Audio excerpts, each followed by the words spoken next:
Let me start with the Castro comments, because Bob Menendez, this is no conservative Democrat, this is no dino Democrat in name only.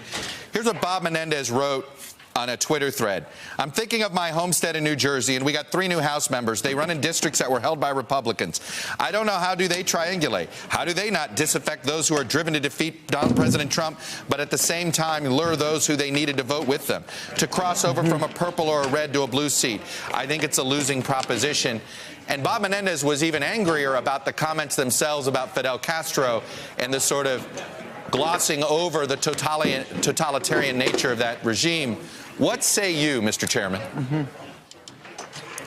Well, listen, Chuck, I will let Senator Sanders and any candidate who speaks up on an issue speak for themselves on those particular issues. What I'll say about this is the Democratic Party has been very clear in its opposition to authoritarian leaders. This is very personal for me, Chuck. My family came to this country from the Dominican Republic. They had to flee a brutal dictator. They got kicked out, quite frankly. And I can't look at, and nor can Dominicans look at, the Trujillo regime and see anything but an authoritarian leader and an authoritarian era where human rights were not on the table.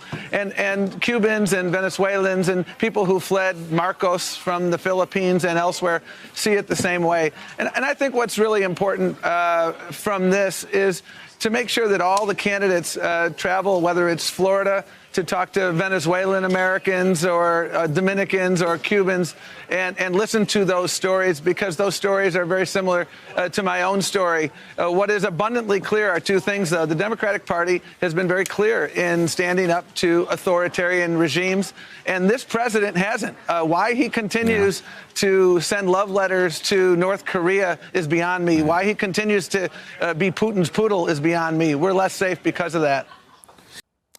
Hello, YouTubers. If you're watching this, it means you've checked out our channel, so thank you. Now do me a favor, subscribe by clicking on that button down there. Click on any of the videos to watch the latest interviews and highlights from MTP Daily and MSNBC. You can get more Meet the Press content every morning in the First Read newsletter. If you're tired of content that you don't know anything about where it came from, you don't have to have that problem with us. NBC News, MSNBC, MTP, and the Meet the Press mindset right here for you on YouTube. Subscribe now.